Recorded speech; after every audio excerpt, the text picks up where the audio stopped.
Assalamualaikum warahmatullahi wabarakatuh. Selamat pagi dan semoga sehat selalu untuk kita semua.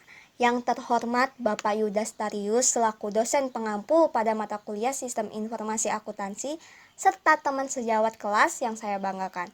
Adapun topik yang akan kita bicarakan pada presentasi kali ini yaitu tentang production cycle. Saya Nanda Tria Lestari selaku presentator 1 yang akan menyampaikan materi presentasi kali ini.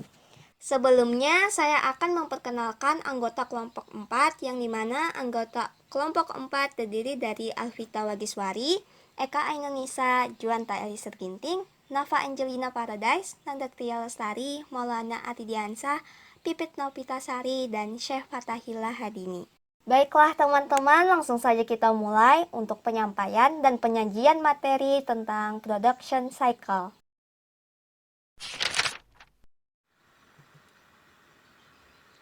Production cycle atau siklus produksi yaitu serangkaian aktivitas bisnis dan operasi pemrosesan informasi terkait yang terus-menerus berhubungan dengan pembuatan produksi. Berikut ini adalah contoh diagram konteks siklus produksi. Diagram konteks siklus produksi yaitu untuk mendeskripsikan bagaimana siklus produksi yang terkait dengan subsistem lain dalam informasi pada perusahaan. Diagram konteks siklus produksi ini biasa disebut dengan data flow diagram. Kemudian, ada 4 aktivitas dasar dalam siklus produksi. Yang pertama, desain produksi atau production design. Yang kedua, perencanaan dan penjadwalan produksi atau production planning and scheduling. Yang ketiga, operasi produksi atau production operations. Yang keempat, perhitungan biaya atau cost accounting. Untuk desain produksi, tahap pertama dalam production cycle yaitu mendesain produk. Tujuan utama dari tahap ini yaitu membuat produk yang memenuhi kebutuhan konsumen baik dalam kualitas, daya tahan, dan fungsi sambil meminimalkan biaya produksi. Aktivitas desain produk menghasilkan 2 output.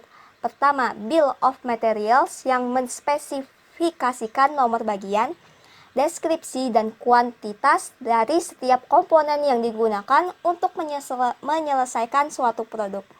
Kedua, operation list yaitu yang menspesifikasi urutan langkah untuk membuat suatu produk, baik peralatan yang digunakan dan waktu yang dibutuhkan untuk setiap langkah produksi.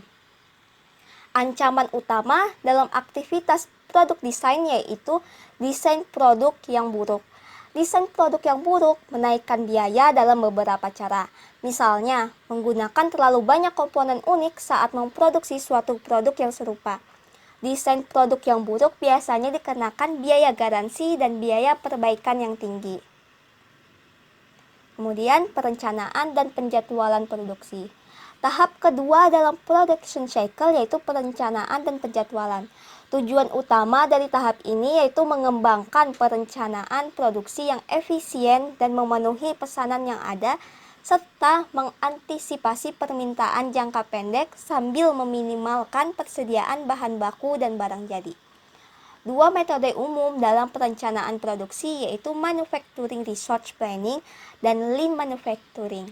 Manufacturing Research Planning yaitu perluasan perencanaan kebutuhan material yang berupaya menyeimbangkan kapasitas produksi yang ada dan kebutuhan bahan baku untuk memenuhi permintaan penjualan yang diperkirakan.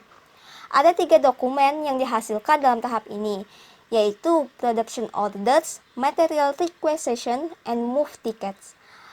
Production Orders mengizinkan pembuatan sejumlah produk tertentu. Ancaman utama dalam aktivitas planning and scheduling yaitu aktivitasnya melebihi atau di bawah target produksi. Kemudian operasi produksi. Tahap ketiga dalam production cycle yaitu operasi produksi. Operasi produksi adalah pembuatan produk yang sebenarnya. Cara penyelesaian kegiatan ini sangat bervariasi di seluruh perusahaan dan berbeda menurut jenis produk yang diproduksi dan tingkat otomatisasi yang digunakan dalam proses produksi. Ancaman utama dalam aktivitas production operations yaitu pencurian inventaris dan aset tetap. Selain kehilangan aset, pencurian juga menghasilkan saldo aset yang berlebihan, yang dapat menyebabkan analisis yang salah tentang kinerja keuangan dan aktivitas di bawah produksi. Kemudian, biaya perhitungan. Tahap terakhir dalam production cycle yaitu akuntansi biaya. 3 tujuan utama dari sistem akuntansi biaya adalah 1. Untuk memberikan informasi untuk perencanaan, pengendalian, dan evaluasi kinerja operasi produksi. 2. Untuk menyediakan data biaya yang akurat tentang produk untuk digunakan dalam penentuan harga dan keputusan bauran produk. 3. Untuk mengumpulkan dan memproses informasi yang digunakan untuk menghitung inventaris dan biaya nilai penjualan baik yang muncul dalam laporan keuangan. Ancaman utama dalam aktivitas cost accounting yaitu data biaya yang tidak akurat. Hal ini dapat mengurangi efektivitas penjadwalan produksi dan melemahkan kemampuan manajemen untuk memantau dan mengontrol operasi manufaktur. Contoh kasus.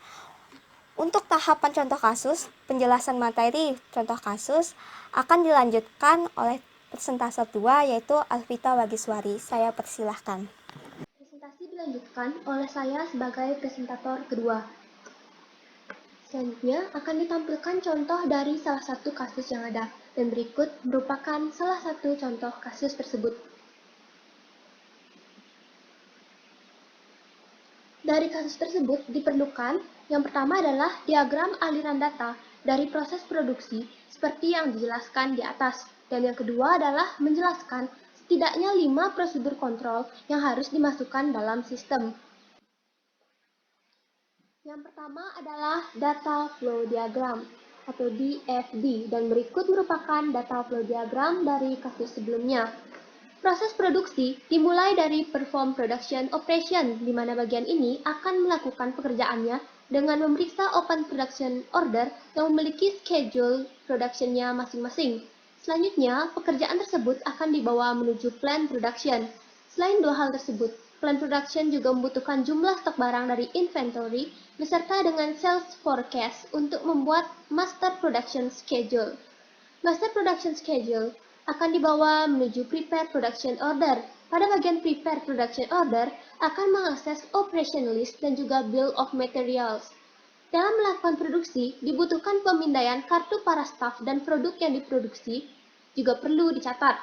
Setiap kali pesanan produksi dibuat, maka hal tersebut perlu ditambahkan menuju file master pesanan produksi terbuka. 5 prosedur kontrol. Yang pertama adalah tetapkan lingkungan kontrol. Lingkungan pengendalian adalah budaya, nilai, dan harapan yang diterapkan oleh organisasi. Cara membangun dan memelihara lingkungan adalah sebagai berikut. Yang pertama, menerapkan dan mempromosikan standar etika, integritas, dan kebijakan akuntabilitas. Yang kedua, tetapkan misi, tujuan, dan sasaran sehingga organisasi tahu apa yang harus dicapai. Yang ketiga, menetapkan struktur, tanggung jawab organisasi, dan juga rantai pelaporan. Yang keempat, mempekerjakan anggota staf yang kompeten dan dapat dipercaya dan memberikan pelatihan yang diperlukan untuk mereka. Yang kelima, memberikan kepemimpinan dan tata kelola yang baik dengan tetap berada di puncak operasi dan kinerja dan memperbaiki masalah saat diidentifikasi. Yang keenam, tekankan bahwa kepatuhan terhadap hukum dan peraturan adalah harapan bagi organisasi. Yang ketujuh, pastikan bahwa tujuan dan sasarannya jelas dan tidak bersaing satu sama lain atau persyaratan kepatuhan. Dan yang kedelapan adalah membuat orang bertanggung jawab atas tanggung jawab mereka sendiri. Selanjutnya yang kedua adalah melakukan penilaian risiko. Di masa lalu, manajemen risiko hanya berfokus pada bahaya finansial. Enterprise Risk Management atau ERM melihat keseluruhan organisasi dan segala sesuatu yang dapat mempengaruhinya. Kepemimpinan harus mengawasi proses manajemen risiko dan cara untuk mencapainya adalah yang pertama, minta setiap fungsi mengidentifikasi risiko terhadap operasi dan kinerja. Yang kedua, lakukan brainstorming dengan staf untuk menentukan kemungkinan risiko eksternal. Yang ketiga, pelajari tentang risiko yang muncul melalui survei karyawan dan pelanggan. Yang keempat, mempertimbangkan potensi penipuan saat mengidentifikasi, menganalisis, dan menangkapi risiko. Yang kelima, menilai dan memberi peringkat risiko dan mendiskusikan pengendalian atau tindakan lain yang diperlukan untuk menghilangkan atau mengurangi risiko. Dan yang terakhir adalah yang keenam, mengembangkan tindakan korektif dan menugaskan seseorang untuk bertanggung jawab atas pelaksanaan masing-masing. Selanjutnya yang ketiga adalah melaksanakan kegiatan pengendalian. Aktivitas pengendalian adalah kebijakan dan prosedur yang diterapkan untuk menjalankan operasi, mencapai tujuan, dan mencegah penipuan. Metode pengendalian internal dasar adalah yang pertama menetapkan tanggung jawab. Tetapkan setiap tugas hanya untuk satu orang dan menetapkan struktur organisasi. Yang kedua adalah melaksanakan pemisahan tugas. Jangan membuat satu karyawan bertanggung jawab atas semua bagian dari suatu proses. Dan gunakan kontrol kompensasi seperti pemantauan tambahan atau persetujuan sekunder jika pemisahan tidak memungkinkan. Yang ketiga adalah batasi akses. Jangan memberikan akses ke sistem, informasi, aset, dan lain-lain kecuali diperlukan. Yang keempat, membuat kebijakan dan prosedur. Melaksanakan instruksi tertulis dengan arahan untuk mengikutinya. Pastikan kontrol mencakup semua bidang kepatuhan. Pastikan juga kontrol mencakup keamanan aset dan juga teknologi. Yang kelima adalah membangun pencatatan, yaitu dokumentasikan semua pengeluaran dan alasannya. Yang keempat adalah menerapkan sistem informasi dan komunikasi. Komunikasi sangat penting bagi setiap organisasi. Mereka mengandalkan kualitas informasi dan efektivitas penyebaran. Gunakan saran berikut untuk memandu protokol informasi dan komunikasi Anda. Yang pertama adalah membangun sistem informasi yang relevan dan andal untuk melacak operasi, kemajuan tujuan, dan juga kepatuhan. Yang kedua, sebarkan informasi secara luas ke seluruh organisasi untuk memastikan bahwa informasi penting disampaikan kepada staf yang tepat pada waktu yang tepat. Tanyakan kepada anggota staf informasi apa yang mereka butuhkan tetapi tidak mereka dapatkan. Yang ketiga, tetapkan jalur komunikasi terpisah, seperti hotline, penipuan dan etika, untuk informasi rahasia. Memberitahu karyawan tentang jalur pelaporan terpisah ini, cara mereka beroperasi, dan cara menangani laporan. Yang keempat adalah membangun jalur komunikasi keluar dan masuk. Yang kelima adalah memantau pengendalian internal. Menetapkan kontrol saja tidak cukup. Setelah mereka berada di tempat, manajer perlu memverifikasi keefektifan kontrol. Cara untuk mencapai ini meliputi, yang pertama, menetapkan sistem kendali mutu atas semua proses seperti tinjauan pengawasan, persetujuan, dan pemeriksaan pengecualian otomatis. Yang kedua, melakukan tinjauan rutin terhadap kinerja aktual dibandingkan dengan tujuan dan anggaran. Yang ketiga, melakukan tinjauan manajemen secara terpisah atas suatu fungsi untuk menentukan apakah fungsi tersebut berfungsi sebagaimana dimaksud atau pengendalian perlu didesain ulang. Gunakan alat manajemen dan evaluasi kontrol internal GAU untuk mengevaluasi kontrol internal Anda. Yang keempat, mengatur audit eksternal dan tanggap terhadap temuan. Yang kelima, melacak semua tindakan korektif dan memastikan bahwa tindakan tersebut diterapkan dan berfungsi sebagaimana dimaksud. Yang keenam, gunakan pemantauan untuk mengikat tindakan korektif kembali ke perbaikan dalam standar pengendalian di lingkungan dan kegiatan pengendalian. Yang ketujuh adalah perhatikan tanda-tanda masalah kontrol.